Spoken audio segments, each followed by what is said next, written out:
What if the largest stones ever carved by human hands are not ruins at all, but messages from the stars? At Baalbek in Lebanon, blocks weighing over 1,000 tons lie stacked like the bones of giants. Immovable, indestructible, and utterly inexplicable. No empire claimed them, no record explains them. They simply endure, as if daring us to ask the forbidden question: were these stones meant to outlast civilizations because they hold the memory of the cosmos itself? Imagine comets ripping open the night sky, floods swallowing kingdoms, or the sun itself unleashing storms that burn the earth. What if Baalbek's stones were built to remember those cataclysms, to stand as a cosmic warning across the abyss of time? This is not just history. This is a riddle carved in stone, a riddle that might rewrite everything we think we know about our past and our future. So let us begin this journey together into the silence of Balbeck to uncover what ancient cosmic events may still be written in its stones, waiting for us to finally read them. Beneath the unforgiving sun of Lebanon, on the high plateau of the Bekaa Valley, lies a sight so baffling that even the most seasoned archaeologists hesitate to explain it. This is Baalbek, a place where stone is not simply a building material, but a mystery. Here, the impossible is tangible. The largest work stones ever discovered on Earth lie silent, as though frozen mid-sentence in a language we can no longer read. The most famous of these are the trilithon blocks, 3 immense stones set side by side in the foundation of the Temple of Jupiter. Each one measures roughly 19 meters long, 4 meters high, and 6 meters thick, with estimated weights between 750 and 800 tons apiece. They are fitted with uncanny precision, their seams so tight that one could scarcely slide a blade between them. But these are not even the largest. Just outside the main temple precinct, in the quarry, lies the Stone of the Pregnant Woman, estimated to weigh more than 1,000 tons. And in 2014, German archaeologists discovered an even larger stone still partially buried in the same quarry, its weight exceeding 1,750 tons, making it the heaviest known building block ever carved by human hands. Here lies the enigma. How were these colossal blocks quarried, transported, and positioned? The prevailing academic consensus dates the Roman temples of Baalbek to the 1st century CE, when the site was known as Heliopolis, the city of the sun. But even Roman engineering, formidable as it was, struggles to account for such feats. The Romans were masters of arches, aqueducts, and concrete, yet no other Roman site in the world employs stones of such absurd size. To suggest that they not only carved, but also moved blocks weighing more than 1,000 tons seems, at best, improbable. And tellingly, the Romans themselves never recorded how they managed it. Some have proposed ramps and rollers, wooden logs placed beneath the stones, pulled by teams of men or animals. Yet experiments with far smaller stones show the limitations. Logs splinter under the pressure of even a few dozen tons. Ropes snap. Teams of hundreds cannot generate the required force.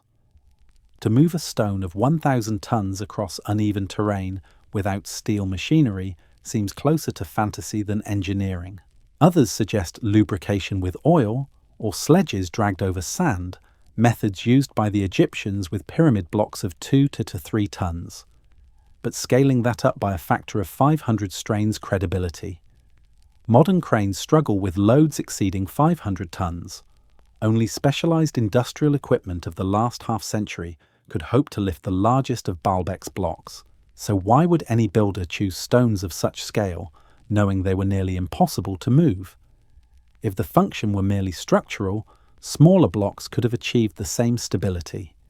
The logical assumption is that size was not incidental but essential, a choice made deliberately, even obsessively. These stones were designed to endure. Against the grinding of centuries, against the collapse of empires, against the erasure of memory, they would remain immovable markers of something we no longer understand. This strategy of permanence echoes throughout the ancient world. The Great Pyramid of Giza has endured 4,500 years of wind, sand, and conquest, still rising from the desert as a geometric enigma. The Moai statues of Easter Island, carved from volcanic tuff, continue to stare inland despite weather and time.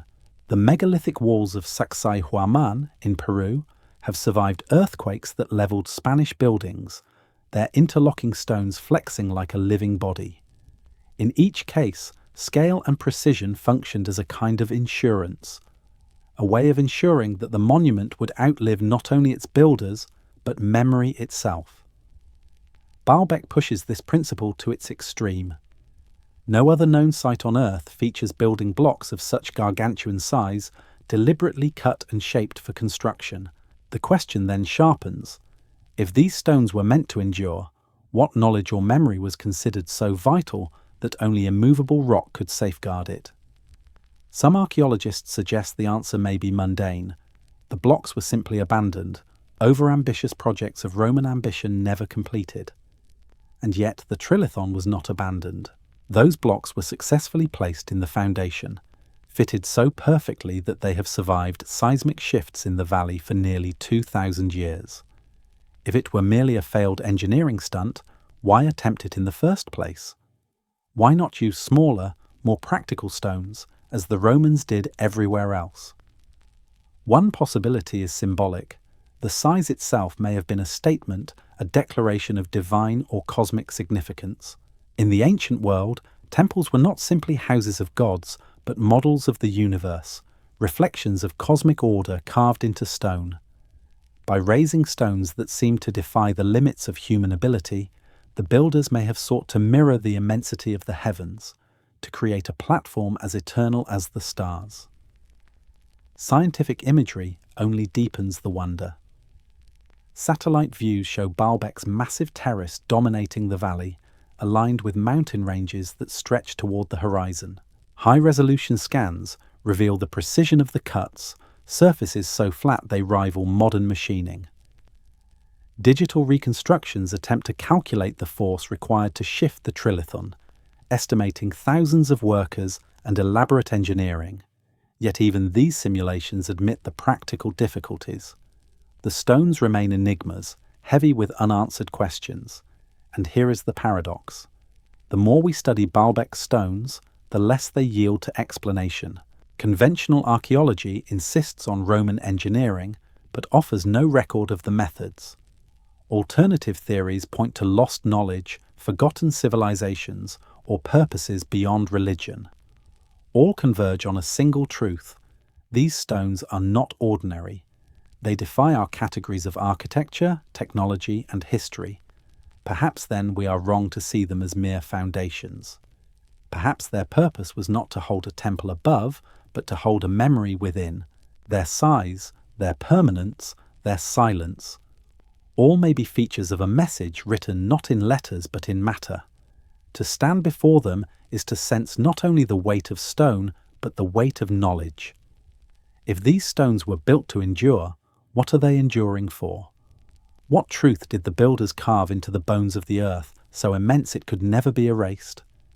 The answer lies not in texts or chronicles, but in the stones themselves, still defying time. Long before the Roman columns of Jupiter towered over Baalbek, the plateau already pulsed with legend. Its very name preserves the memory of a god, Baal, lord of storms, fertility, and the heavens.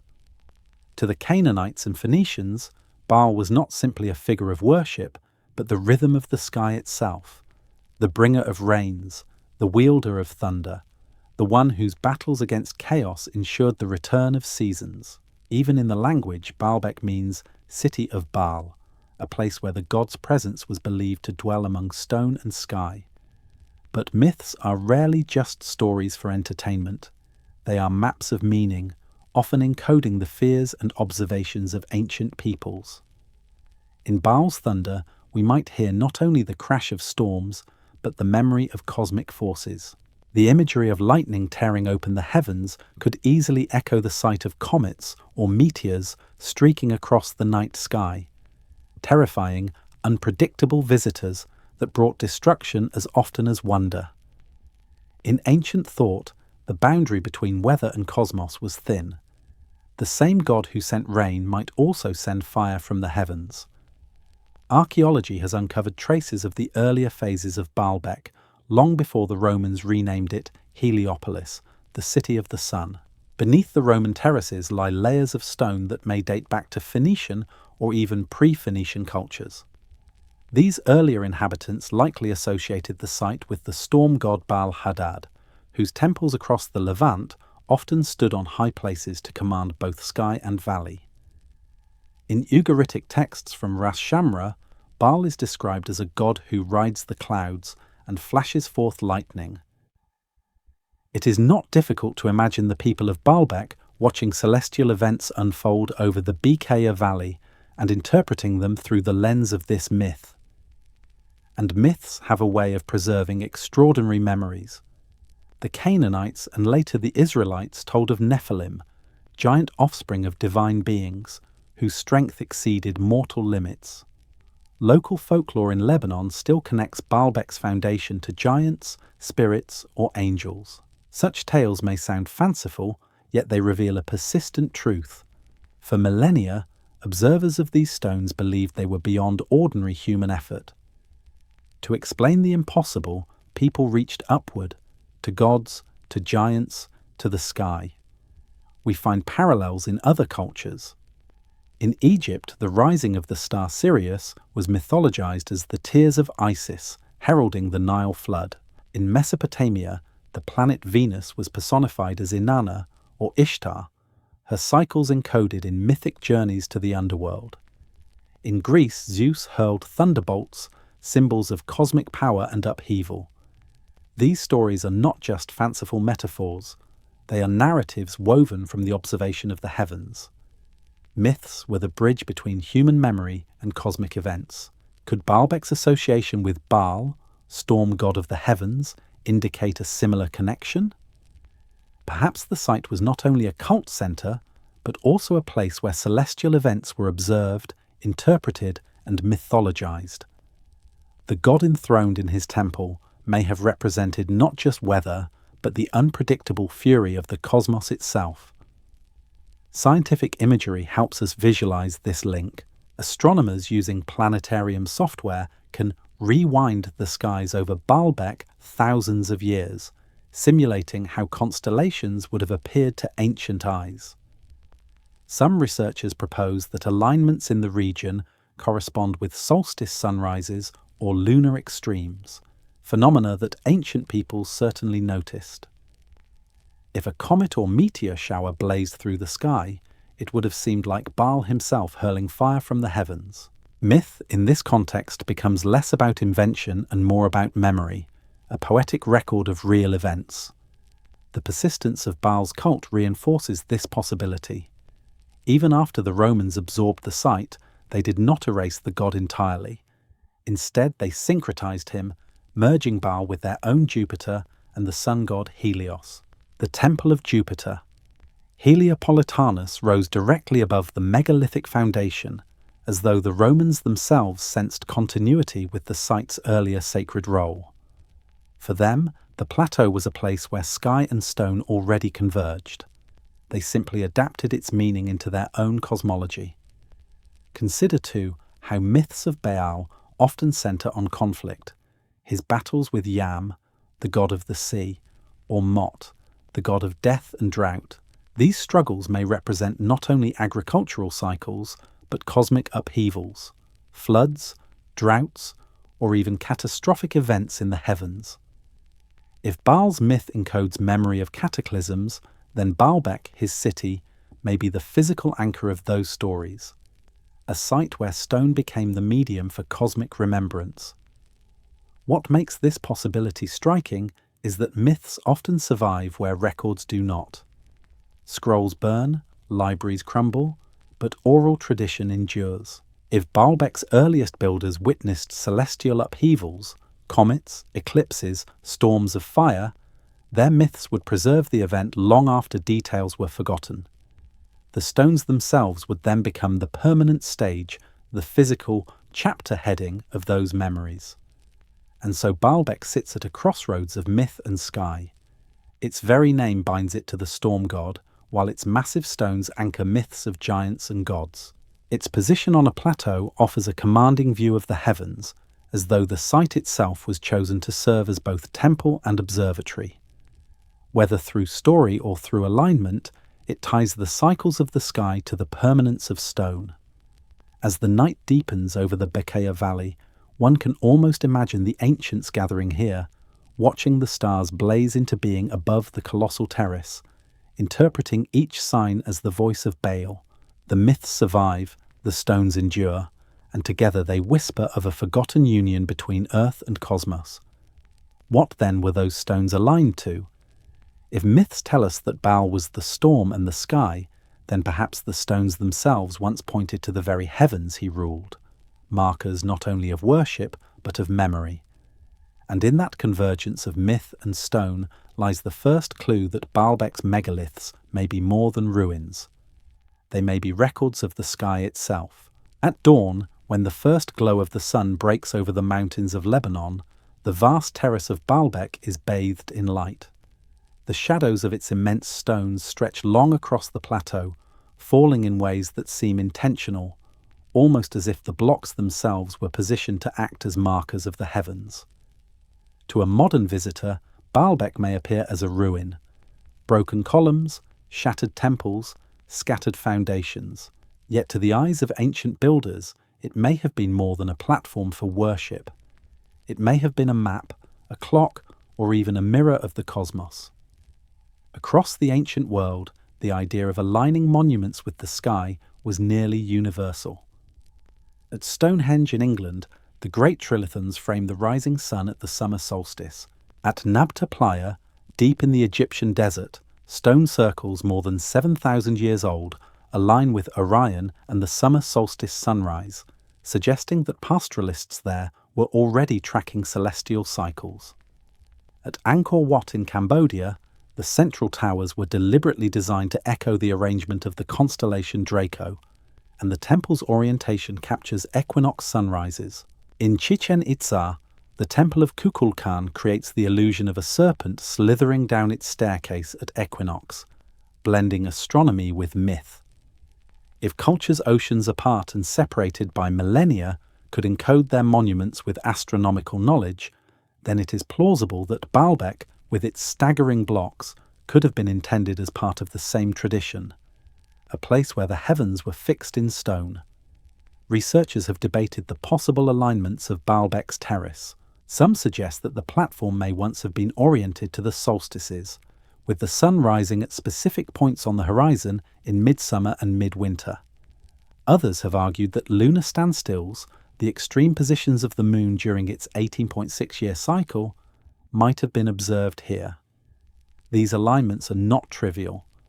For ancient peoples, tracking the moon's rhythm or the sun's extremes was essential for predicting seasons, floods, and agricultural cycles. A mistake could mean famine or disaster. Baalbek's builders may have sought to inscribe such cycles permanently, using stones so vast that even earthquakes and empires could not erase them. There is also the tantalizing possibility of stellar alignment. Over time, the slow wobble of Earth's axis, known as precession, causes the position of stars to shift relative to the horizon. This means that constellations visible today may not have occupied the same places in the sky when Baalbek was first constructed. By rewinding the sky with planetarium software, astronomers can reconstruct how Orion, Pleiades, or Sirius would have appeared thousands of years ago. Some researchers speculate that Baalbek's orientation may once have corresponded with such star patterns, acting as a celestial calendar, not of years, but of millennia. If true, this would suggest that Baalbek was less a temple and more a cosmic ledger, marking the rhythm of precession itself. Such a function would require blocks of monumental size, placed immovably so that their orientation remained constant across thousands of years. Unlike wood or brick, which shift and decay, stones of 1,000 tons do not easily move. They preserve direction, acting as eternal pointers to the sky. This idea resonates with other megalithic sites. At Giza, the pyramids align with Orion's belt, a reflection of the heavens on Earth. At Teotihuacan in Mexico, the Avenue of the Dead mirrors the setting of the Pleiades, aligning ritual with cosmic cycles. Even Machu Picchu, perched high in the Andes, was carefully aligned to solstice sunrises and sacred mountains. Baalbek, then, may have been Lebanon's entry in this global tradition, a monument where the stones themselves became instruments of the sky. Scientific tools give us a glimpse of how this might have worked. Digital modelling of the horizon from Baalbek shows long sightlines to both east and west, unobstructed by mountains, making it ideal for tracking the rising and setting of celestial bodies. Satellite imagery reveals the precision of the terrace's orientation, inviting speculation about its astronomical significance. If the stones are aligned not just with the sun and moon, but with ancient star positions, then Baalbek may contain data about the heavens as they appeared in a forgotten epoch, a record of skies no longer visible to us. Why would ancient builders go to such lengths? The answer may lie in survival. Celestial observation was not abstract science, it was a matter of life and death. The timing of planting, the flooding of rivers, the prediction of drought or abundance, all depended on accurate sky watching. But perhaps there was another more haunting reason: memory of catastrophe. If earlier generations had witnessed comets, meteor showers, or cosmic events that devastated the Earth, they would have been compelled to track the heavens with desperate precision. The alignment of Balbeck could thus be both a tool and a warning, a way to monitor the cycles of the sky in hopes of foreseeing its next upheaval. This possibility reframes the meaning of Baalbek's stones. They are not merely architectural foundations, but instruments of time, deliberately aligned to the heavens. Their colossal size ensures permanence, their silence conceals knowledge, and their orientation may yet reveal a memory of the sky that has been lost to us. As twilight returns and stars emerge, one cannot help but wonder, what story did Baalbek's alignments once tell? Were they tracing the eternal cycles of the sun and moon, or recording a singular cosmic event so extraordinary that it had to be etched into the earth itself? The stones stretch their shadows like sundials across the plateau, hinting that the answer lies not in what we see now, but in the skies they once measured. To stand before the trilithon is to face a paradox. Each block stretches more than 20 meters in length, weighing hundreds of tons, fitted together with precision so fine that a blade of grass cannot slip between them. One could ask, why build at such a scale? Why carve stones so immense they seem to mock gravity itself? If the goal were simply to raise a temple, smaller blocks would have sufficed. The effort required to quarry, shape, and position these giants is almost incomprehensible, unless, of course, their true purpose was not the temple, but the stones themselves. In the modern world, we store our knowledge in fragile mediums, paper that burns, silicon chips that degrade, clouds of data that vanish with the flick of a server. But imagine a civilization determined to create a memory that endures across floods, earthquakes, and the rise and fall of empires. What vessel could they choose more lasting than stone? Not just any stone, but blocks so colossal they resist all attempts to move or erase them. In this light, Baalbek stones may not be absurd overkill. They may be the perfect safeguard for knowledge meant to outlive civilizations. Evidence of this logic can be seen elsewhere. The Great Pyramids of Egypt, built with millions of tons of limestone, still dominate the horizon after 4,500 years. The stone heads of Easter Island, though weathered, still watch the sea.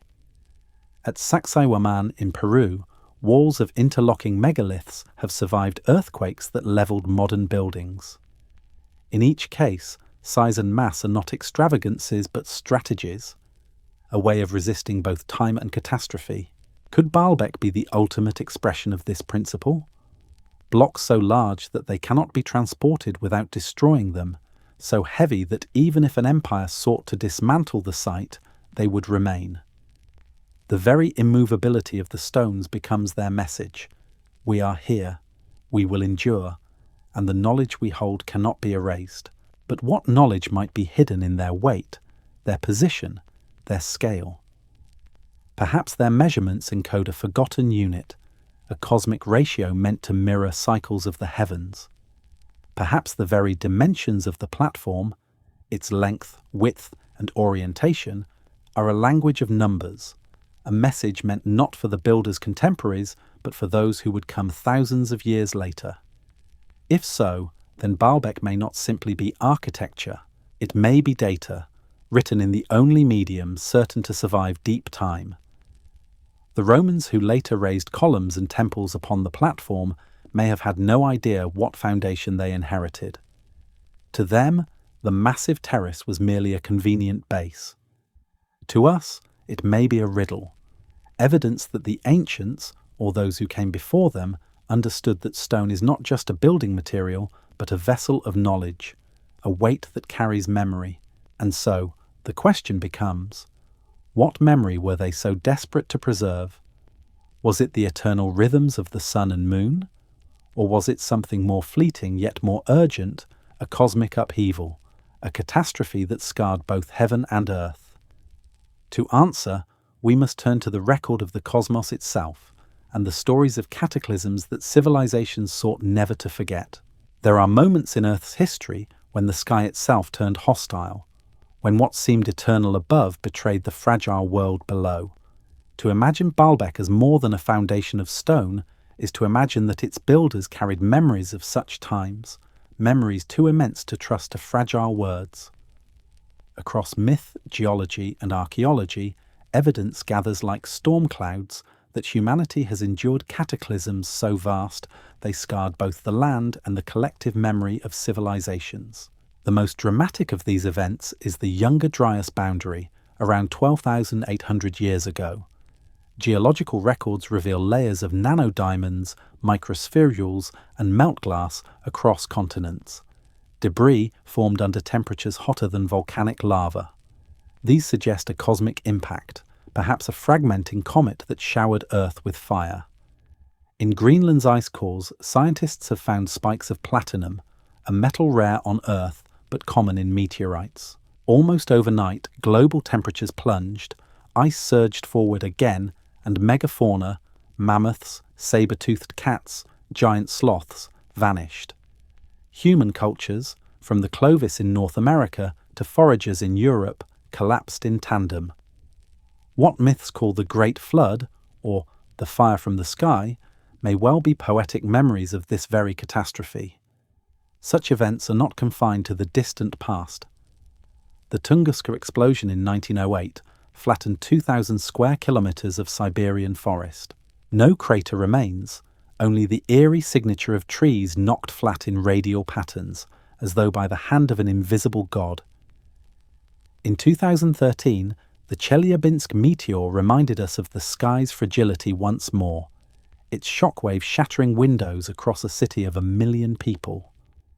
If these small events in modern times could wreak such havoc, what devastation might have been unleashed when larger bodies struck in antiquity? Flood myths around the globe echo this terror. In Mesopotamia, the Epic of Gilgamesh tells of Utnapishtim, who survived a flood sent by the gods to wipe out humanity. In the Hebrew Bible, Noah builds his ark to weather 40 days of deluge. In Hindu tradition, Manu is warned by a fish of waters that will cover the earth. In Mesoamerica, the Maya tell of worlds destroyed by floods and fire before the current age. It strains belief to think these are unrelated stories. More likely, they are cultural memories of global upheavals, retold in mythic language because the details of astronomy and geology were lost.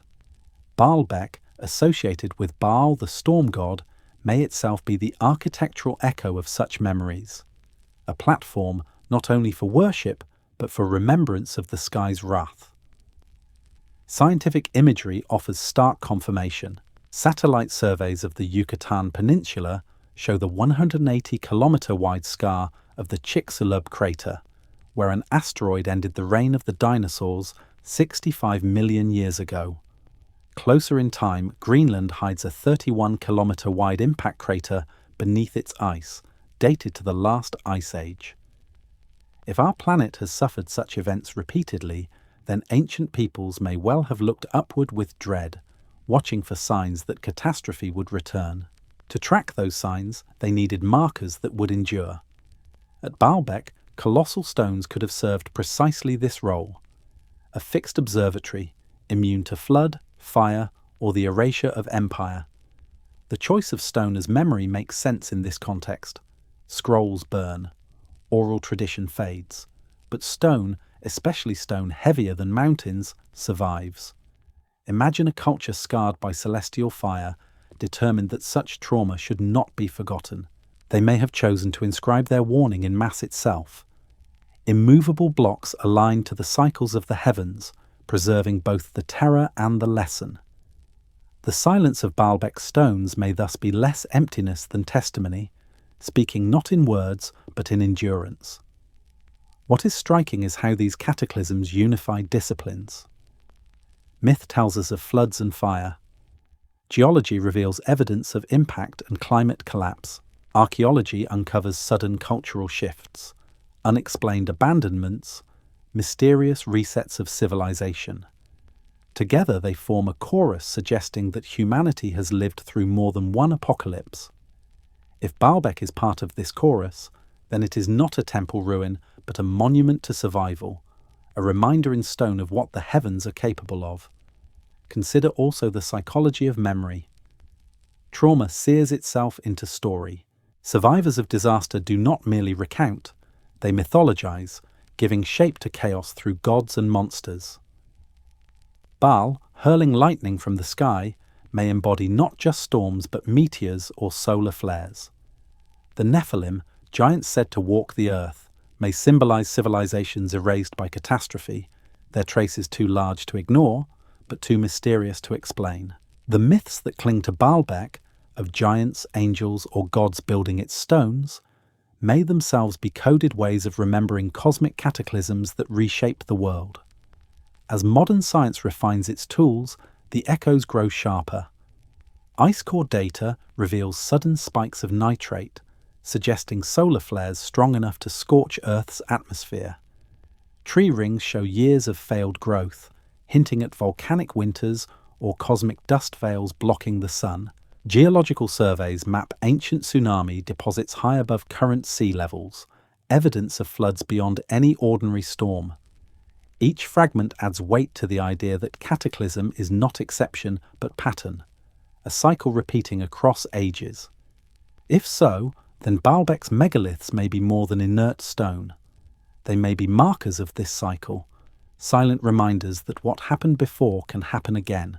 Their size, their immovability, their placement upon a commanding plateau may all signal the same truth.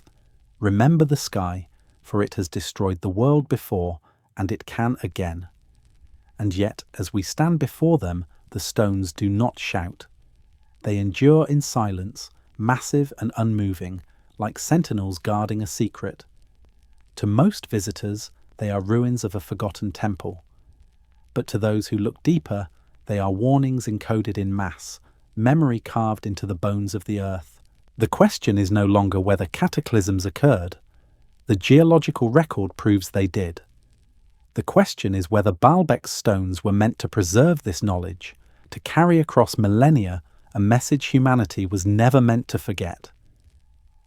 If the sky has destroyed civilizations before, then perhaps these stones exist to ensure we remember, even when all else has been erased. As we move forward, let us step into that silence and ask, if Balbeck is a text written in stone, how do we begin to read it? In the ancient world, geometry was not just mathematics, it was a sacred language. The Egyptians used the royal cubit, a measure derived from the dimensions of the human body and tied symbolically to cosmic order. In Britain, evidence suggests that megalithic builders worked with a standard megalithic yard, allowing them to encode astronomical cycles into their monuments. Ratios like the golden section, 1:1:618, and constants like p appear again and again in ancient structures, suggesting that builders were embedding universal truths into their works. If we apply this lens to Balbeck, its colossal blocks might represent more than brute force. Their dimensions, their length, height, depth, and even their weight could be part of a code designed to mirror the heavens. Archaeologists who have measured the trilithon note its remarkable regularity. Each block is nearly identical in proportion, as though following a deliberate ratio. Could these proportions correspond to celestial cycles? The length of one block might echo lunar months. The combined width of 3 could reflect solar years.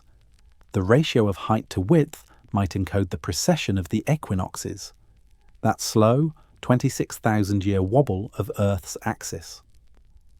For a culture traumatized by cosmic catastrophe, recording such cycles in stone would have been a way to guard against forgetting.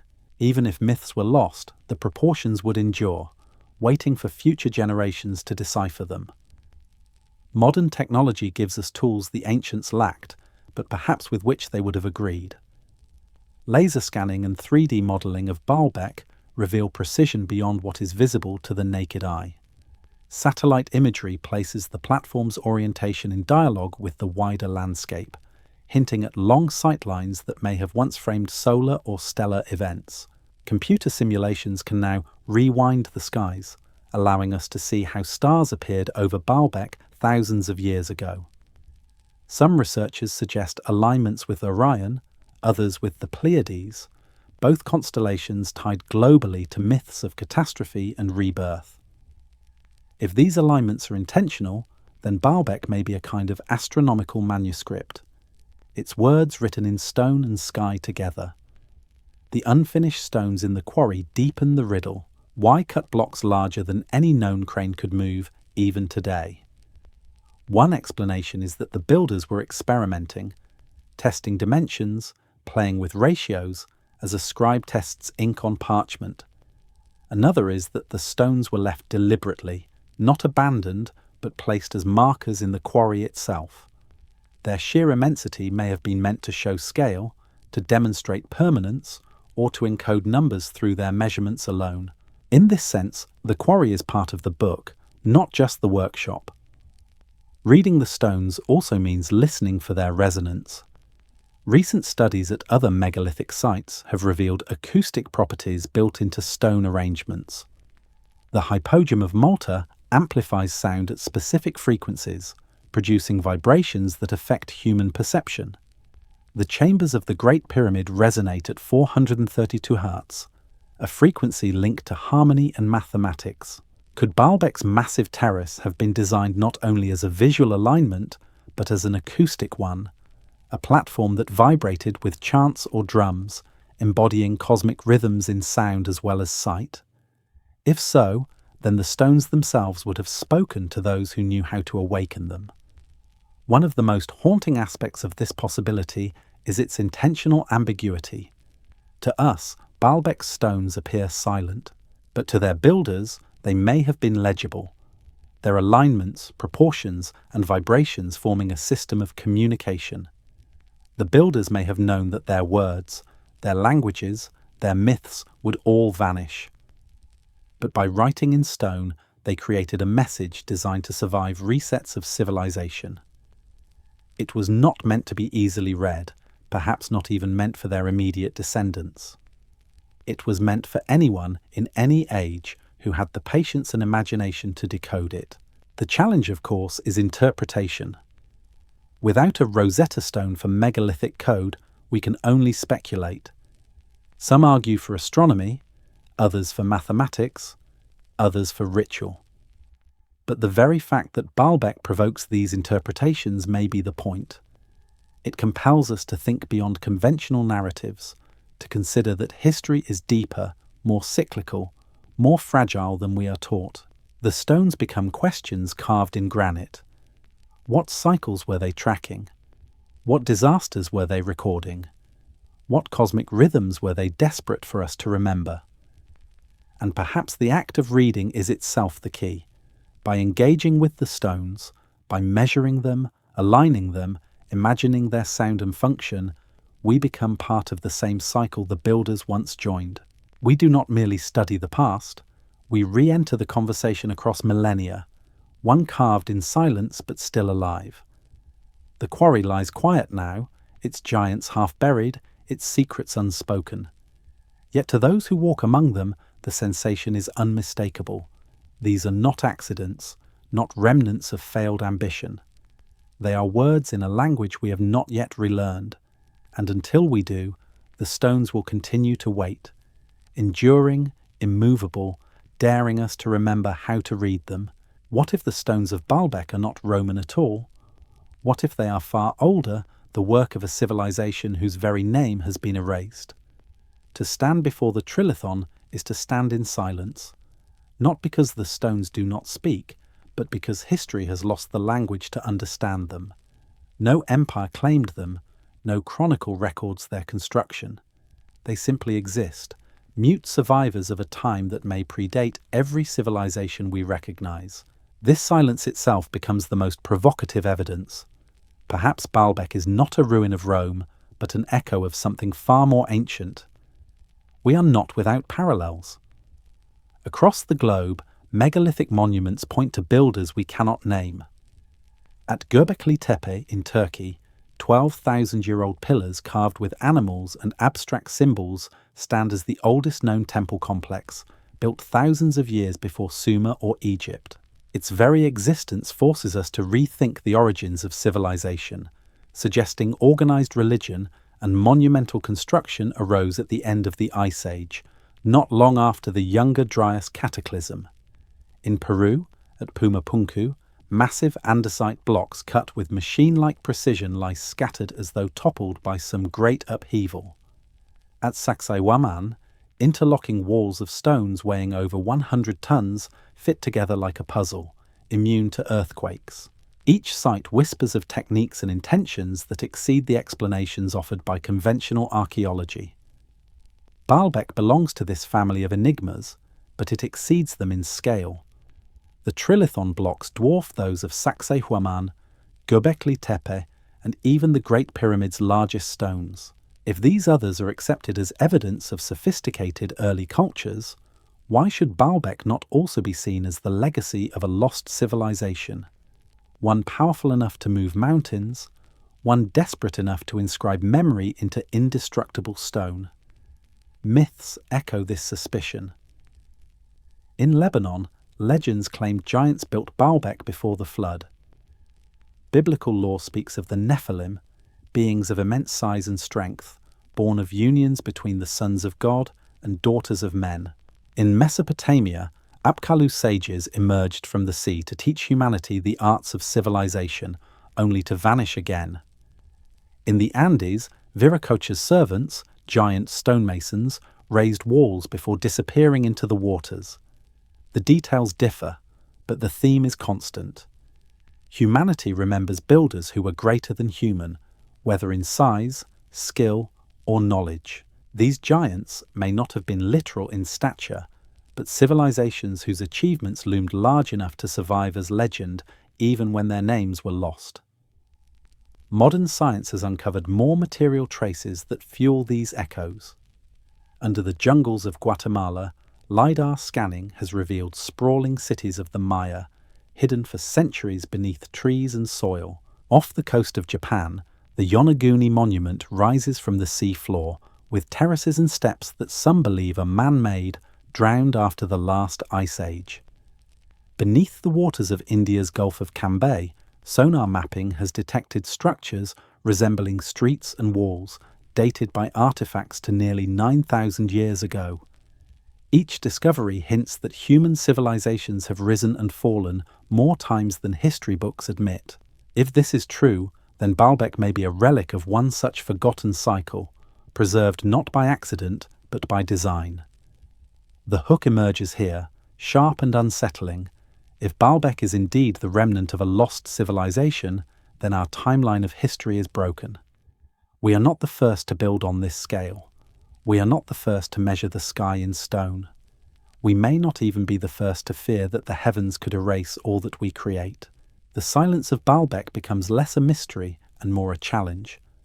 A voice from the past daring us to acknowledge that human history may stretch back not thousands, but tens of thousands of years, punctuated by resets we no longer remember.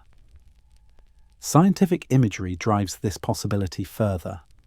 Imagine a simulation of Earth during the last ice age, with ice sheets 2 kilometers thick covering North America and Europe. Sea levels were lower by 120 meters, exposing vast continental shelves now drowned. If cities or monuments stood on those plains, they would today be hidden beneath the waves. Only sites built inland, like Baalbek, would survive above the floodwaters. Its endurance, then, may be less coincidence than intention. It stands as though placed to resist rising seas, to endure the erasure that consumed coastlines and drowned memories. To read Balbeck as an echo of lost civilizations is to place it in a global chorus of voices, each telling us the same story in different dialects. Humanity has risen before, and it has fallen. Myths of Atlantis, of Mu, of Lemuria, dismissed as fantasies, may instead be distorted memories of real civilizations, obliterated by catastrophe. The stones of Baalbek, immovable and mute, become the one piece of evidence that cannot be dismissed, because they are still here. Standing on the terrace, one can feel this echo. The wind sweeps across the Becker Valley, and the stones loom like survivors of a disaster no one dares name. They are not just relics of faith, nor foundations of empire. They are the bones of memory, enduring when everything else has been forgotten. And if they are truly the legacy of a lost civilization, then they whisper across the abyss of time. We were here before you. We too looked at the sky. We too tried to remember. Legends cling to Baalbek like vines to ancient stone, growing denser the further we travel into the past. For centuries, the sheer impossibility of its megaliths has driven people to imagine builders larger, stronger, or more divine than ordinary mortals. When confronted with blocks weighing over 1,000 tons, aligned with astonishing precision, folklore did what archaeology could not. It invented gods and giants to explain them. In the traditions of the Levant, Baalbek was said to be the home of Baal, the storm god who wielded thunder and lightning. Some stories claim that the platform itself was his throne, a stage where the heavens met the earth. But as time passed and cultures shifted, myths evolved. In Jewish and Christian lore, the biblical Nephilim, giants born of the sons of God and the daughters of men, were credited with raising the colossal stones.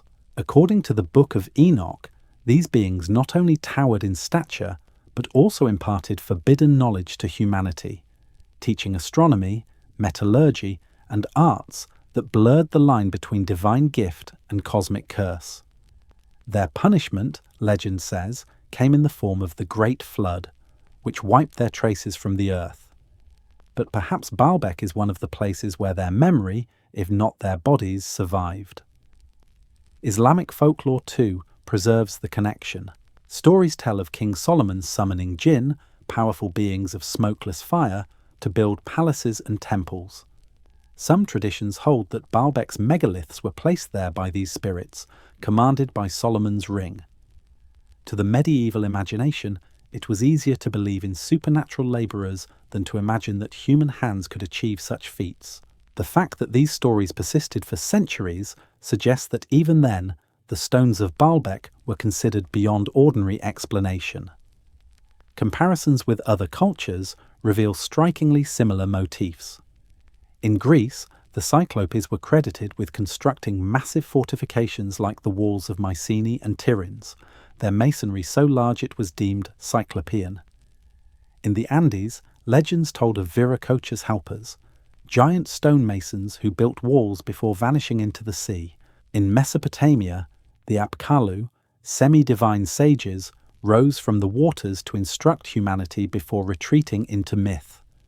Across the globe, wherever megaliths appear, myths of giants and gods follow. It is as though the human mind, confronted with works of incomprehensible scale, instinctively reaches for the supernatural. But what if these myths preserve more than imagination? What if they encode distorted memories of real civilizations whose abilities dwarfed those that followed? A giant need not be a literal creature of towering size. It could symbolize a culture that achieved feats so immense they seemed superhuman to later generations. When the memory of their technology or methods was lost, their works were reinterpreted as the labor of gods. Baalbek, then, may be less the handiwork of mythical beings than the surviving testimony of a civilization that once loomed as large as giants in the human story. Scientific inquiry has not erased the mystery. Roman engineering is often cited as the explanation, yet even Rome, with its aqueducts, amphitheatres, and domes, left no record of moving stones on this scale. No ancient text describes the construction of the trilithon, and no parallel exists elsewhere in Roman architecture. In this silence, myths of giants and gods may preserve an uncomfortable truth. The builders of Baalbek are unknown, and their methods remain unexplained. Consider the psychological weight of the myth. When people of the medieval period looked at the trilithon, they saw a puzzle so overwhelming that only divine or supernatural forces could account for it. Modern visitors, armed with cranes and mathematics, experience much the same awe. The stones reduce us, whether medieval pilgrim or 21st century tourist, to humility. Perhaps this was their purpose all along, to remind successive ages of powers greater than themselves, whether cosmic, divine, or human civilizations lost to time. Scientific imagery adds new depth to the legends. High-resolution drone scans show the precision of the trilithon's joins, gaps of only millimeters across surfaces 20 meters long. Ground-penetrating radar hints at additional subterranean layers beneath the visible terrace, suggesting an even older foundation hidden from view. To ancient peoples, such perfection must have seemed magical. To us, it still resists explanation.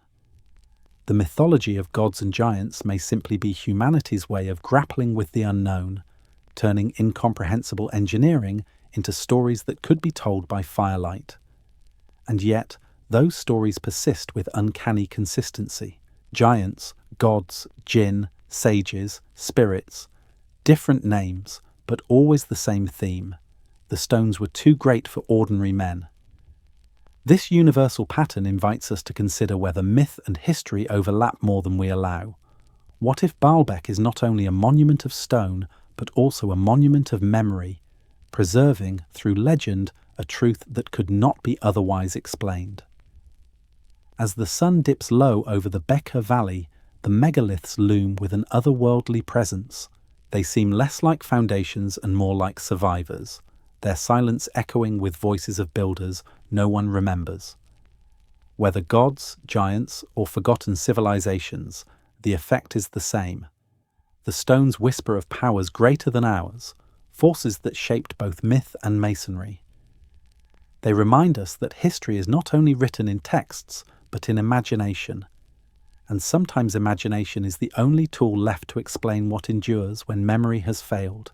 When dawn breaks across the Beker Valley, the first rays of the sun spill over the mountains and strike the terrace of Baalbek. To the casual eye, the light simply paints the ruins gold. But to those who study the ancient world, the way light and shadow fall on such structures is rarely accidental. The ancients tracked the heavens with care, and temples often served as instruments for marking the rhythms of the sky.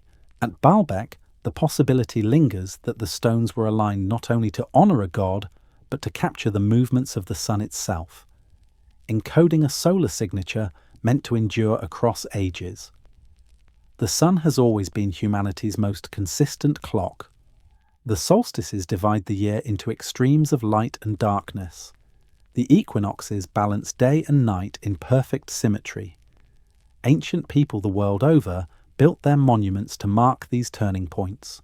At Stonehenge, the summer solstice sunrise shines directly through the heel stone, illuminating the center of the circle. At Karnak in Egypt, temples are aligned so that shafts of light penetrate deep sanctuaries only at solstice dawn. In Chichen Itza, the pyramid of Kukulkan casts the shadow of a serpent on its stairway during equinox sunsets, a cosmic drama replayed in stone. These alignments were not mere decoration. They were a fusion of astronomy, religion, and survival, If Baalbek's platform captures the sun's movement, its purpose may have been both practical and symbolic.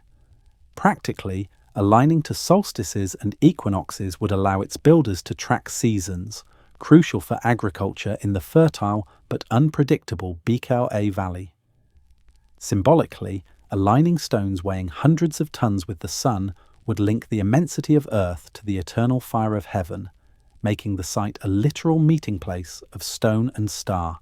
But the sun's rhythm is not limited to the yearly cycle. Modern science has revealed deeper solar patterns that may also have mattered to ancient observers. Every 11 years, the sun undergoes a solar cycle of magnetic activity, producing flares and coronal mass ejections. Most pass unnoticed, but in extreme cases they can disturb Earth's magnetic field, disrupt climates, and unleash auroras as far south as the tropics.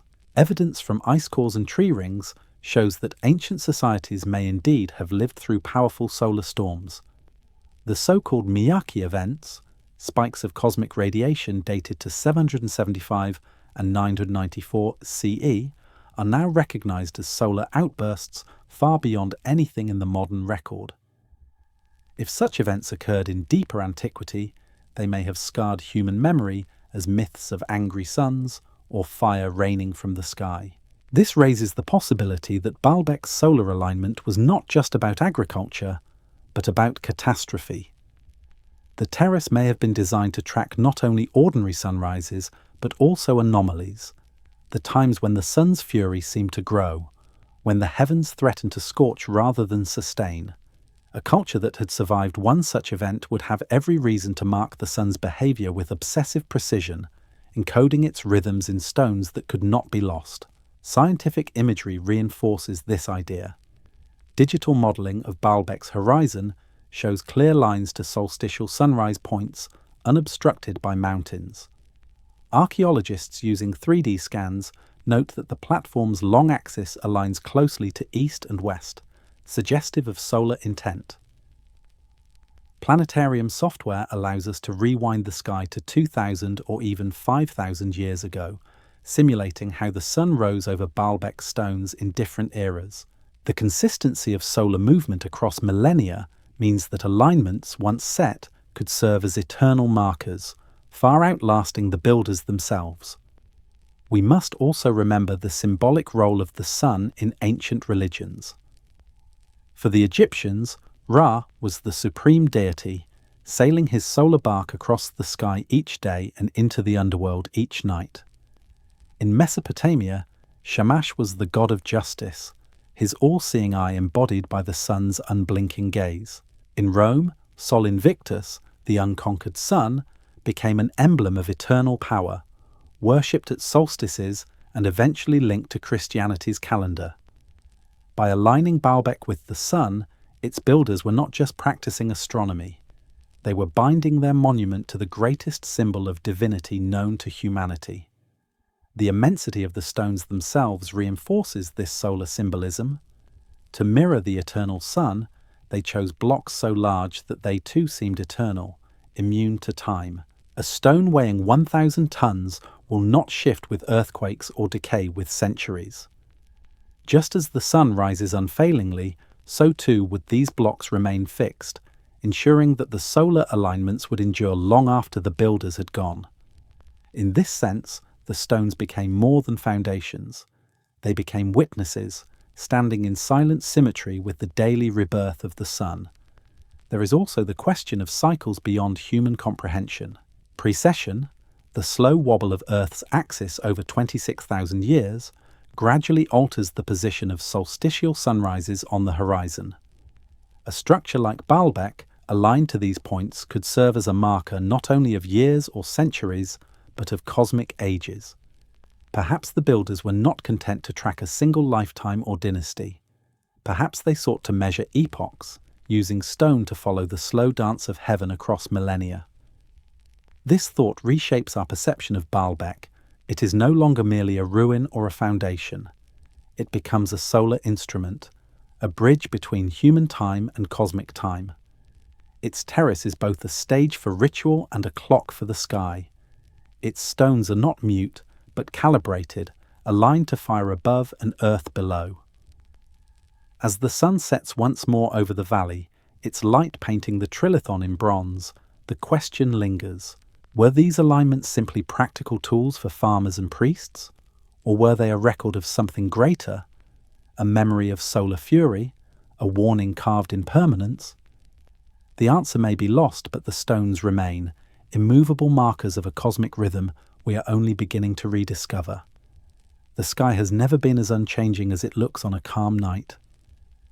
For ancient peoples, the sudden appearance of a comet was one of the most terrifying sights imaginable. Unlike the predictable rising of the sun or the steady drift of the moon, comets arrived unannounced, blazing across the heavens with tails like fiery serpents.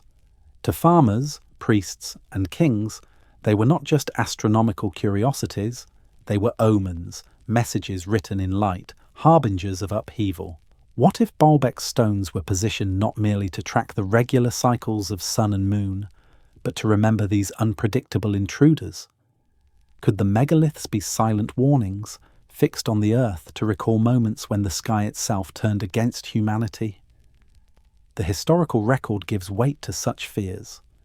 Chinese astronomers, among the most diligent skywatchers in antiquity, documented hundreds of comets over centuries. Their chronicles describe them as broom stars, sweeping across the heavens, often linked with drought, famine, or the fall of dynasties. In 1066, Halley's comet appeared over England, its blazing tail immortalized on the Bayeux Tapestry just before the Norman conquest, a celestial sign stitched into history. In 1456, its return so unsettled Europe that Pope Calixtus III ordered prayers to ward off disaster. The ancients were not irrational in their dread. Modern science confirms that comets and asteroids have repeatedly struck Earth, leaving craters, altering climates, and ending civilizations. The Younger Dryas impact hypothesis, supported by evidence of nanodiamonds and cosmic debris across North America and Europe, suggests that fragments of a disintegrating comet may have triggered floods and firestorms 12,800 years ago.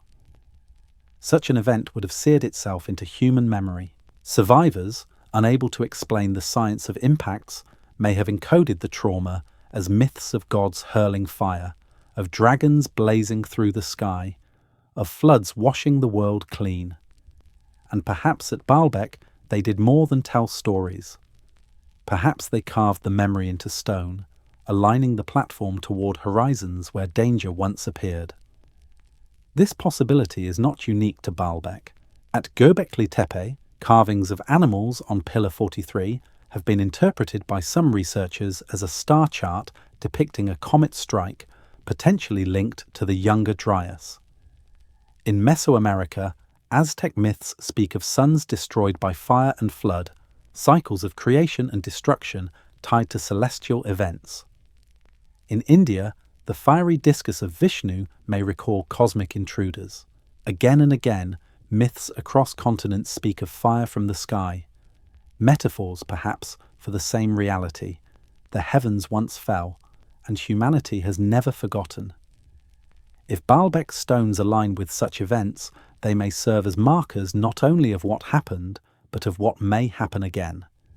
Comets and asteroids travel in orbits that return, sometimes after centuries or millennia. To track them requires patience across generations. What better way to warn the future than with stones that cannot be moved, pointing eternally to places in the sky where danger lurks? In this sense, Balbeck becomes not just an observatory, but a cosmic lighthouse, a monument designed to guide eyes back to the heavens, reminding us of the fragility of Earth beneath the stars. Scientific imagery underscores the urgency of this idea. Satellite mapping reveals impact craters scattered across the globe. Chicxulub in Mexico, Tunguska in Siberia, Meteor Crater in Arizona, and dozens more hidden beneath forests, oceans, and ice. Each crater is a wound in the Earth, a reminder that cosmic collisions are not rare but inevitable across geological time. Astronomers today track thousands of near-Earth objects, their paths plotted by computer models. But for most of human history, the only defense was memory. Stories, rituals, alignments in stone. Baalbek may be one such defense, its immense terrace whispering across ages. Remember what fell from the sky. The myths surrounding Baalbek reinforce this reading. Some Lebanese traditions claim the site was built before the flood by giants who foresaw catastrophe. Others say angels descended to prepare a platform for survival. Such stories, though cloaked in legend, may echo an underlying truth. The builders were recording memory of a cosmic event too immense to ignore. Their platform, aligned and immovable, may have been a warning system in stone, a way of ensuring that, even if culture collapsed, the message would endure. Here lies the hook, the revelation sharp as a comet's tail tearing through night. What if Balbeck is not only a monument of the past, but a message to the future? What if those silent blocks, heavier than mountains, are the last testament of a people who watched the sky burn and vowed that others would not forget? As night deepens over the Beaker Valley, the stars emerge one by one, indifferent and eternal. Somewhere among them, icy wanderers still drift, their orbits measured in centuries, their return inevitable. The stones of Baalbek wait below, patient as ever, fixed to the earth, perhaps pointing toward the next chapter of cosmic upheaval. Whether we read their warning is up to us. Stand among the massive blocks of Baalbek and imagine striking them with a hammer of bronze. The sound would not be a dull thud, but a ringing, resonant tone. These are not stones that merely sit, they hum with potential. What if part of Baalbek's mystery is not only what it looks like or where it points in the heavens, but what it sounds like when awakened? Around the world, ancient builders seem to understand that stone carries vibration. At Karnak in Egypt, certain chambers resonate at frequencies that can amplify the human voice until it seems to echo endlessly. The Great Pyramid of Giza has chambers tuned to specific hertz, producing waves that interact with the body. At Malta's Hippogeium, a whisper in one room can ripple through stone corridors, felt in bone as much as heard in ear. These are not accidents. They suggest a knowledge of sound as a force, a bridge between matter and energy, earth and sky. Could Baalbek be part of this same tradition? The immense stones, placed with precision, may have been tuned not only by size and alignment, but by resonance. Imagine rituals in which drums or chants set the terrace vibrating, the stones amplifying frequencies that mirrored cosmic cycles. In this way, the platform could have functioned as a kind of sonic observatory, translating the language of the heavens into vibrations felt on Earth. Resonance, after all, is not mere sound, it is pattern, frequency, rhythm. Stars pulse with it, earthquakes release it. The human body, too, responds to it, our hearts and minds susceptible to waves of sound. A structure that harnesses resonance could encode knowledge in a form more enduring than words. It could imprint memory into experience itself, teaching through sensation what could not be written in script. Some researchers speculate that megalithic sites were designed as machines, not mechanical in the modern sense, but energetic. The stones might focus sound the way lenses focus light, turning chants or strikes into amplified tones that connected human consciousness with cosmic rhythms. If this is true, then Baalbek may not only be a record of celestial events, but a tool for reliving them, a way to experience the sky's memory through vibration. The silence of Baalbek today may conceal this dimension. Without the rituals, without the instruments, without the people who once knew how to awaken it, the stones lie dormant. Yet their sheer size suggests potential, vast masses that could absorb and release sound in ways smaller structures never could. To rediscover this would be to hear Baalbek not with ears alone, but with the body, as though the stones were singing back the music of the cosmos. The thought lingers as dusk settles over the plateau. Wind moves through the ruins, whistling faintly, almost like breath across a flute. The stones seem to wait for hands to strike them again, for voices to rise, for vibrations to ripple once more through their ancient bones. Perhaps when that day comes, we will not only see Baalbek as a monument of stone, but hear it as an echo of the cosmos itself. History is often told as a straight line, from Sumer to Egypt, from Greece to Rome, from empire to empire. But when we stand before Baalbek, that neat story fractures.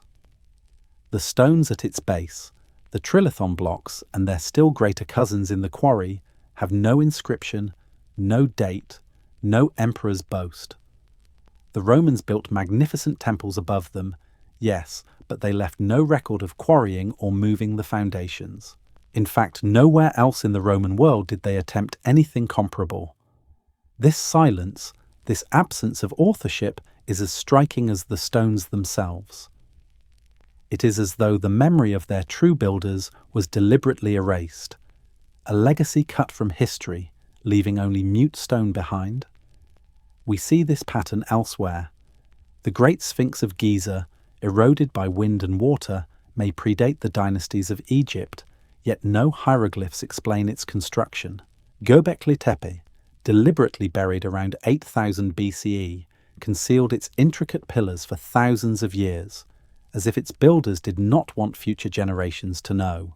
In Central America, Mayan codices that may have held records of celestial events were burned by conquistadors, erasing centuries of knowledge in days. At Balbeck, the silence is subtler, but no less profound. It is the silence of appropriation, where later builders claimed the glory of temples but ignored the mystery of their foundation. Why would such legacies vanish? Some erasures are accidental. Wars burn libraries. Earthquakes topple archives. Floods swallow cities. But others are deliberate. Conquerors rewrite history to magnify their own power. The Romans were masters of this, renaming cities, absorbing gods, carving their triumphs into marble. At Baalbek, however, their silence speaks volumes. They built upon the terrace, but never claimed to have created it. Perhaps they themselves recognized it as older, belonging to an age beyond their reach. There is also the possibility of cultural amnesia. After cataclysms, whether floods, plagues, or invasions, societies often lose continuity. Oral traditions fracture. Myths replace memory. Practical knowledge is reduced to fragments. The builders of Baalbek may have been victims of such a rupture.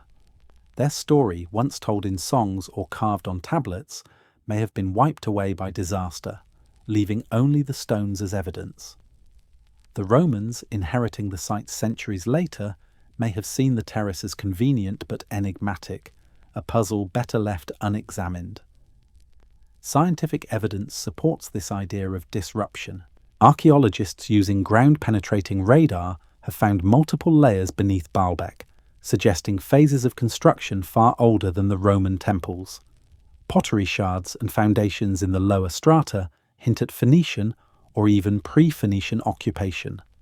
Yet the megalithic blocks resist such dating.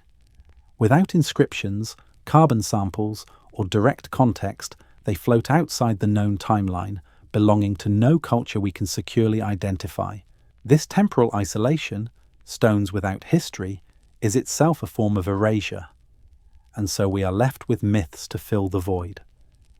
In medieval times, Baalbek was called the Tower of Babel, linked to biblical tales of hubris and divine punishment. Arab traditions spoke of Solomon's jinn constructing it in a single night. Local legends claimed giants raised the terrace before the flood. These stories, while fantastical, all point to the same truth. The people of later ages looked at the stones and saw them as belonging to another world, a world erased from memory. The idea of erased legacies extends beyond Baalbek. In India's submerged city of Dwarka, sonar has revealed stone streets beneath the waves, hinting at civilizations drowned when sea levels rose. In Japan, the Yonaguni monument lies under 25 meters of water, its terraces and steps suggesting human design, yet with no written record of its builders. In the Andes, legends of Viracocha's giants building great walls persist, though the identities of those stonemasons have long been lost. Again and again, we find monuments without names, legacies without histories, as though humanity has endured cycles of construction and forgetting. Psychologists note that memory is selective. Trauma often erases more than it preserves. If a civilization were devastated by cosmic catastrophe, like the Younger Dryas impact, survivors might remember the fear but forget the details. Myths would condense, names would vanish, only symbols and fragments would remain. Stone, massive and mute, would outlast words, becoming the only legacy immune to forgetting. Baalbek may be exactly that, an erased legacy, not because the builders failed, but because time and disaster stripped their memory away. Scientific imagery reinforces the depth of this loss. LiDAR surveys across the Levant suggest there may be other hidden structures beneath soil and vegetation, their outlines blurred, their histories forgotten. Yet Balbeck alone rises starkly above the earth, daring us to question why such colossal stones were left without authorship. If their builders meant to be remembered, their plan failed. If they meant only to be enduring, then they succeeded, for the stones remain even as their names dissolve. But perhaps erasure itself was the intention. What if the builders of Baalbek did not want their names remembered, but only their warning? What if the terrace was left deliberately anonymous, so that future civilizations could not dismiss it as the vanity of kings or the boast of empires? By stripping the monument of identity, they made it universal, a message to all humanity rather than to a single people. Its silence is not absence, it is design. Standing among the ruins today, one senses that silence. The columns and courtyards of the Romans are shattered, their inscriptions faded. But the trilithon endures, immune to conquest, immune to forgetting. They are not relics of faith, nor trophies of empire. They are the bones of memory, stripped of authorship, daring us to ask what story they were meant to tell.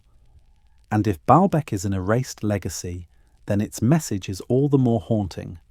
Civilizations rise and fall, but the stones remain. They survive not because they carry names, but because they carry silence. A silence heavy with meaning, a silence that forces us to remember what history has chosen to forget. Once the ancients looked upward, charting the stars with naked eyes, measuring the cycles of sun and moon by watching shadows move across stone. Today, we look downward from the sky itself, our satellites circling Earth like artificial constellations, casting new light on mysteries too vast to be solved from the ground.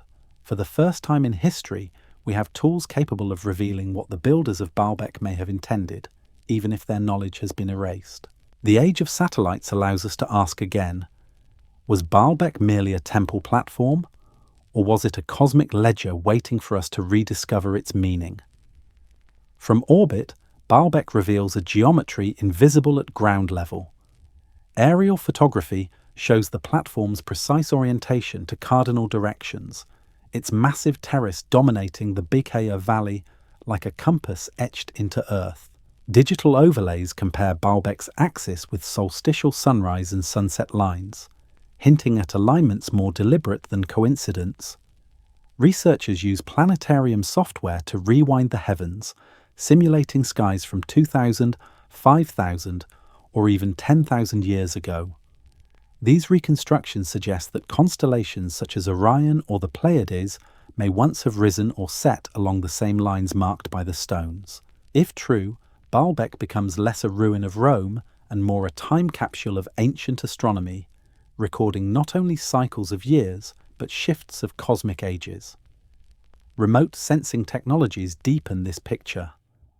LiDAR, which fires millions of laser pulses per second, has already transformed archaeology elsewhere.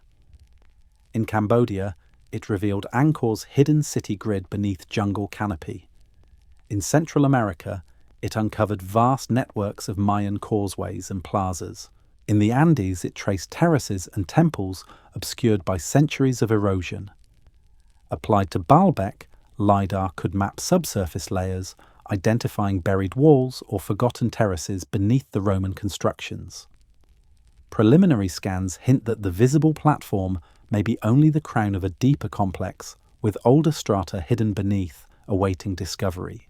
If confirmed, it would mean Baalbek is not a single monument but a palimpsest, built and rebuilt across epochs, each layer preserving a different chapter of human or pre-human memory. Ground-penetrating radar, GPR, adds another dimension. GPR surveys of other megalithic sites, such as Stonehenge, revealed hidden stone circles buried nearby, structures never seen before. At Balbeck, similar surveys could expose chambers, voids, or alignments beneath the terrace. Some researchers speculate that its megalithic foundation may extend far deeper than we imagine, forming a platform designed not only for temples, but as a permanent observational base. In this reading, the Roman temples were merely surface adornments. The real purpose lay beneath, in the unyielding stones anchored to earth like the roots of a mountain. Satellite imagery also allows connections across continents. By overlaying global maps of ancient sites, archaeologists and independent researchers alike have noted curious parallels. The orientation of Baalbek, Giza, and other megalithic monuments sometimes aligns to similar latitudinal grids or stellar points, suggesting a shared cosmographic vision. Whether by coincidence, shared migration of knowledge, or a global tradition of skywatching, these connections raise a startling possibility. Baalbek was not an isolated construction, but part of a network, a node in a planetary conversation carved in stone. Modern astrophysics adds yet another layer. We now know that Earth has been struck repeatedly by cosmic debris. Satellites like NASA's Neowise track near-Earth objects, their paths charted with precision once unimaginable. But where our satellites use infrared sensors and telescopes, ancient peoples may have relied on monuments like Baalbek to mark dangerous skies. If the platform encodes alignments to Cometary paths, it may be humanity's earliest attempt at planetary defense, not through technology, but through memory preserved in stone. From orbit, our satellites now read the Earth, but perhaps they are only rediscovering what was already known. The sky has teeth, and the stones remind us never to forget. The irony is striking. In the 21st century, we peer at Baalbek with instruments capable of mapping atoms and galaxies, yet the stones still resist explanation. Algorithms can analyze alignments, software can rewind the heavens, satellites can pierce jungle and ice. And still the trilithon lies silent, its builders anonymous. The Romans left inscriptions for their arches and aqueducts, but here they were silent. The stones endure, mute but eloquent, waiting for us to learn the language of mass and measure. Perhaps they were never meant to be understood by the builders' contemporaries, but by us, by an age advanced enough to see earth and sky as one. This reframes the mystery in a haunting way. What if the builders of Baalbek knew their world would be erased? What if they designed their message for the distant future, trusting that only when humanity reached the sky again could we finally read what had been carved into stone? Satellites circling above might be the very audience the megaliths were meant for, proof that the message has finally reached the readers it awaited. From above, Baalbek resembles both ruin and order, shattered columns standing on a terrace that refuses to yield. The satellite's eye sees both chaos and symmetry, both the scars of empire and the immovable stones beneath. To us, this dual vision is the essence of the site. Layers of history on the surface, a deeper legacy below, perhaps waiting for recognition. As the digital age sharpens its gaze, Balbeck emerges not as a relic, but as a dialogue across time. It is as though the stones are saying, "We endured for this, for the day when eyes in the sky would rediscover what eyes on the ground had forgotten." Yet the answer remains elusive. The stones may record cycles of sun, the paths of comets, or the rhythms of precession, or perhaps something we have not yet imagined. The age of satellites gives us the tools, but not the certainty. What remains is the enduring paradox. We know more about galaxies billions of light years away than we do about why the largest building blocks on Earth were cut and placed at Baalbek. From the ground, the stones defy reason. From the sky, they defy silence. They remain as they always have, waiting, immovable markers of a mystery that bridges earth and heavens alike. At the edge of the Bekaa Valley, the stones of Baalbek rest as they always have, vast, immovable, and silent. Empires have come and gone. Myths have risen and faded. Wars have scarred the land. Yet the trilithon remains, patient and enduring, as though it were less a foundation than a witness. After all that we have considered, myths of gods and giants, alignments with the heavens, memories of cataclysm, resonances of sound, a single possibility gathers like a constellation. Balbeck is not merely a ruin, it is a record. If so, then what is inscribed here is not written in words, but in weight and measure, in ratio and resonance, in alignments that span the arc of the sky. It is a ledger written in the only medium capable of surviving floods, fires, and the erasures of empire: stone. The builders may have known they could not control the cycles of the cosmos, but they could bear witness.